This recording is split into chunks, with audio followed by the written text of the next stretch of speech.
GSL.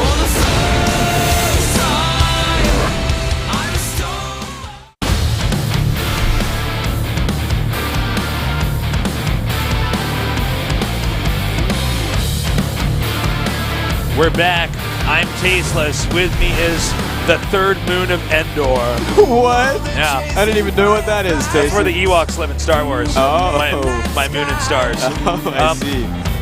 And we are going into what may very well be the final match here. It's going to be on Bonnie Research Station. Super seems to be a bit off today. Just a little bit, right? These are some of the worst games I've casted of him. Especially that last one, Tasteless. That was a bit of a train wreck if I've ever seen one. Yeah. Finally, that bio made its way in. Like, Flash has been doing this attack every single game. Every single game he's doing the same attack. And now it somehow gets into his main base, destroys all these important pylons, powering his robo and his gateways. Like, falls apart from there. I don't know. Super's going to have to turn it around this game or he's gone. We're going now into game number 4 here on the map Bonnie Research Station. Here in the south, in the red, he is Super.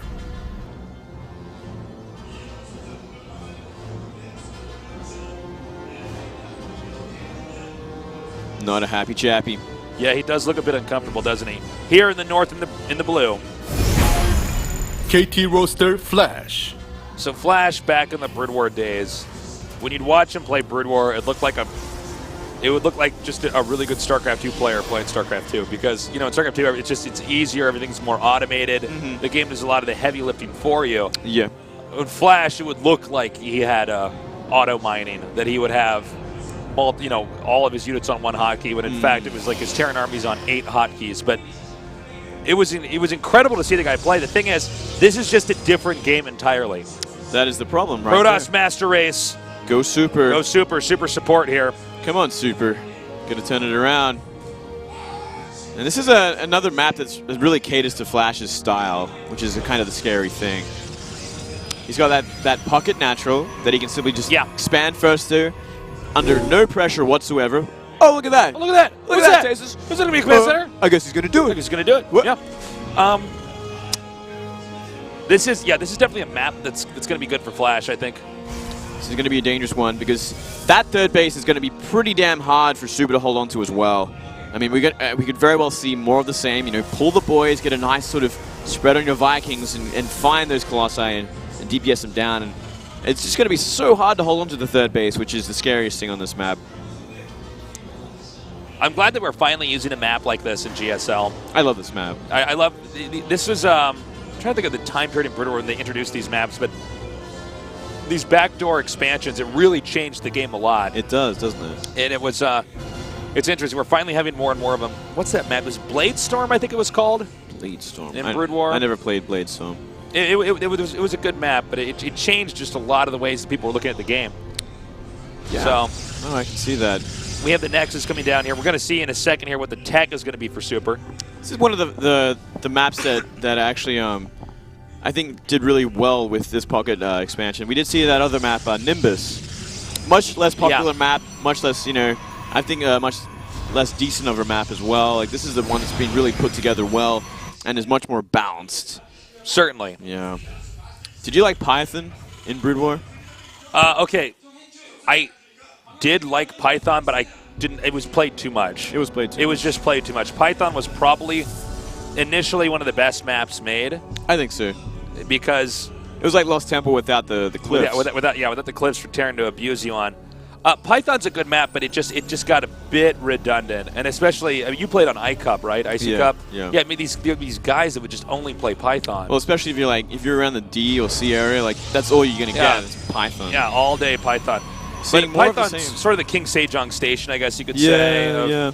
Maybe not King Sejong station. I'm trying to think of it. There's Overgrowth. Now? Why can I not remember this map? Because the best map was Destination. Was the best map for Brood War. Okay. You remember that map? Yeah, I think I do. Bridges and like every TVP on there went for like an hour. It was a really cool map. Really balanced map and really different looking map. No, we're seeing the exact same build from Super as well. So this is going to be the fourth game in a row where nothing's really changed up too much. We didn't see an eBay block this time, obviously. A bit harder to do it on this map. But nonetheless, Flash going for that CC first into that bio. No doubt going to be going for that stim timing. Though he added a very early tart this time. Maybe afraid of a DT or even just simple Stargate. Well, I think if I'm Flash, I'm thinking just play it safe because it seems like Super is falling apart a little bit. When you're playing against somebody who's playing like Super, I think the big thing you want to do in the game is just not make any mistakes. Don't miss any pylons. Don't lose to DTs. Don't let them pull a fast one on you, and you should just win. Even that game that Flash pulled the boys on, it looked like he was going to win for a little bit there. It did. I think if he'd gone for the Nexus and then backed up, maybe it would have been a different game. Yeah, I think so too. And yeah, you're right there. It really comes down to Super having to change his gameplay up because clearly what he's doing is not working. Right. So he might try for something different, just like an Oracle or DTs. Unfortunately, though, for Flash, he's just going for the exact same thing. Going into Robo from here. No doubt going to be going towards Colossus, and we'll be adding that Nexus a little bit later. That is a very vulnerable Nexus, though, in that third base. Reminds me like how vulnerable it is to like merry-go-round and whatnot. It's kind of just out there, and there's a lot of avenues of attack, which is why we don't see Protoss usually go for this map. It's usually Zergs or Terrans that'll favor it. But it is a best of 5, so players are forced to play maps they don't really want to play. Yeah, that's the thing about a best of 5 in general is when we do the best of 3s in the group stages of Code S, you can kind of avoid certain maps and get it down to the 1 or 2 maps you really wanted to play on. In a best of 5, no way, man. It's going to be that map that you hate. Yeah, you're gonna have to face your opponent on that map. If it turns out to be an even series, it's tough. So let's see what happens. I gotta say, kind of a poor showing from Super here today. Yeah. And I've casted a lot of Super games. So well, I think he must be like career-wise, like in a pretty bad place, right? He's got no team, yeah, which means no sponsor, which means no salary. He's doing this all from home. Yeah. It also means much less practice partners. You're against Flash, who is sort of he is the Brood War poster child. Yeah. Flash, J-Dog, there's a few others, but so you got to think of how much special attention Flash gets on his team, alone as it is, right? I mean, like when Flash wins a tournament, for instance, it's so good for StarCraft II. Yeah, he is that much of a following. He has that many fans that just want him to do well. And I want to reiterate this to some of our viewers that might not be fully aware. By the way, nice observer pull. Almost ran into that turret. Some players are so big, if they win a tournament, the game itself actually gets bigger. Like, let's say Slayer's Boxer in Korea were to come to a GSL Code S and win it. StarCraft II would probably like quintuple in popularity. I would believe and that. The same thing with Flash, actually. So you got to think this guy gets so much special attention. Completely deflects that drop, by the way. Nice job, Super. Flash gets so much attention. I mean, talk about a difference here with preparation between Super and Flash going into this. Wouldn't it be something if Boxer did make another return, though? I don't think it would ever happen again. No, I don't think so. But, as an example of something like this that happened that was pretty close, it was MVP against, I think, Shigua from China in the WCG World Finals, and Dan and me were both saying to each other before the match started, we said, if Shigua wins this, StarCraft II is going to blow up in China. That would be a massive, This is going to blow up. This is going to be so good for StarCraft II, but of course it's MVP, so exactly like he just won that. Sky did the exact same thing for Warcraft 3, right? Exactly, yeah. He won multiple WCGs, and that became like the biggest country for Warcraft 3. Yeah.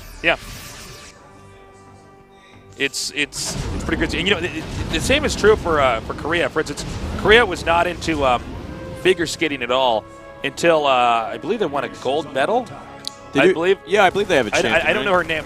I'm already horrible at names. These ice skaters need to get IDs so I can remember them. But this big ice skater won, and then boom, Korea's all over that. And that's true for a lot of countries. If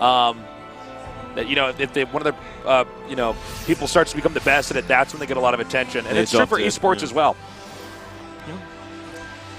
Anyways, on to this game. We see the gateway explosion happening. It's actually 6 gateways finishing now. He's sticking with that Stalker Colossus tech. Yeah, Flash.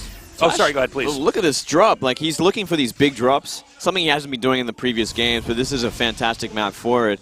Not pulling the boys this time. It wouldn't be a bad idea to do it on. No, he's playing a little bit more like Mario here, kind of moving around the map, controlling stuff. He is still getting Vikings, though. Yeah, just not really finding the drops that he needs. Might be finding it now, though. There's 4 medivacs are going around into the main base while he buys time. Here we go. Right into the main. Oh, if you can get that Colossus as well, things become so much easier. Yeah, actually poorly dropped here by Flash. Could have done much more damage. Got boxed in there. Whoa, he just picks up. I can't believe how badly that actually did. That looked like it was going to do much better. Now a counterattack from Super. This could be the opening for Super. Flash very smartly lifting that third base. I think just waiting for more Vikings before he can deal with that army. Yep, Flash might just get run over here. Well, it's going to be up to Super how he sort of handles this as well. He could just simply contain. Honestly, I thought he was going to push forward a little bit more. You could poke with those Colossi, right? He has thermal. Yeah, well, he has to have thermal lance by now, but yeah, he should do for sure. I guess he's just worried about the Vikings as well. Like if they get some decent shots off and he loses one, like then things kind of get out of control. Maybe Flash goes for a drop on top of the army. Yeah, I suppose making him pick up the command center is already slowing him down enough. Yeah. So back here, Super is just going to keep upgrading, getting the attack upgrade, getting the Zealot speed upgrade. Although I have to say, that was not much of an exchange, even though it looked like it. You know, Protoss didn't really lose that much. Terran didn't really lose that much. Yeah, I think the Protoss supplies are actually tied right now. Yeah, the Protoss lost about like I don't know, like 9 probes or something. So it wasn't the worst thing in the world. And he has 3 Nexus to kind of repopulate that, which is not going to take much time at all. Another massive drop from Flash, and what a good timing to do so.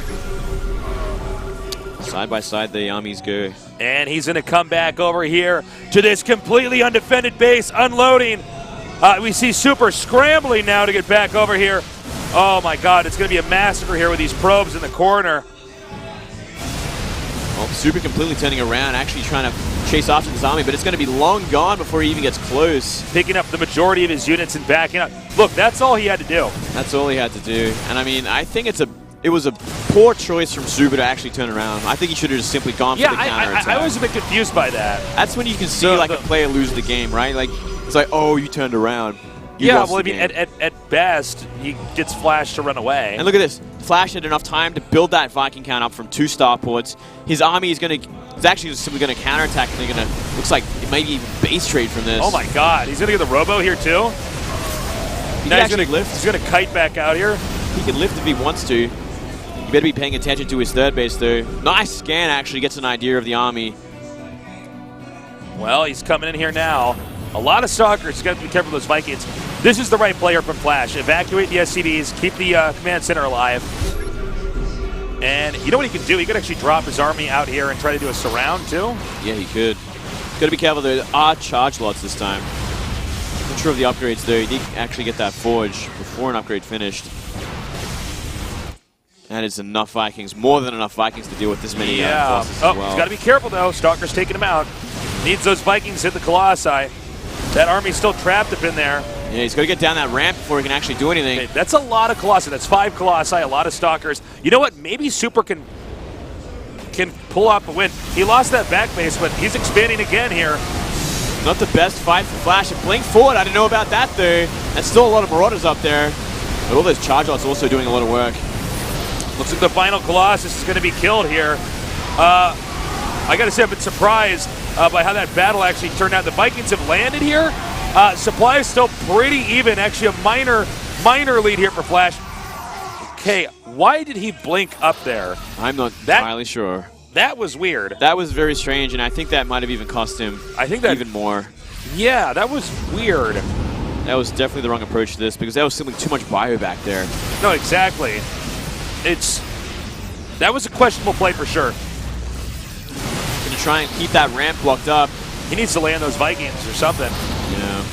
Well, I guess it'd be even worse if like he completely lost all his Vikings and then like a Colossus or 2 comes along and it's like such a harder fight. That is true. He has kind of like the bio on the ground, enough bio on the ground to deal with this army. Is he going to pull workers and just go across the map? No, I guess he's not. I thought there was a string of workers behind him, but look at the army supply for Flash out of all this, 68 to 44. Oh yeah, Flash has not that many workers, but his supplies. He's got a big hires, which means he's got a big ass army. Big window of opportunity here, but he cannot be getting picked apart like this before his whole army's together. And one Colossus is not going to do the work it needs either. Continuing to come down now. Nice like concave from Flash. You know, he's shooting from every angle. This Colossus is going to be going down if he actually jumps on top of him. Flash comes forward. The Nexus will be taken down. And, you know, the Protoss just does not have that unit composition. It's just too sparse in every way to really engage the Terran army. You don't need a lot of Marines and Marauders to make the synergy really work well. Yeah. But you do need a certain number of Zealots, a certain number of Colossi, and a certain number of Sentries and Stalkers to make this work. And you can see the numbers are just too low here. Yeah, that's the biggest problem. Everything's getting whittled down in low numbers. Like, Bio is simply just too efficient. GG! Flash. Flash is in Code S, guys. He's back. Flash hype, flash hype. Flash hype. Bonjour on the way. He's the Banjo Terran. He's a Terran Banjo, man. Flash is now in Code S. This Code S is getting better and better, Moonblade. It is. It's getting very interesting. You know, super sad for Vampire there. I'm gonna call him Vampire, Tasteless. I mean, he's super formerly known as Vampire. Is just. I mean, you can see the pain in his face. It is sad. Yeah. He's teamless. He's having. He does not have any training partners. He had this chance to maybe go into the round of 32, and hey, if he gets to the round of 32, you know what he might get?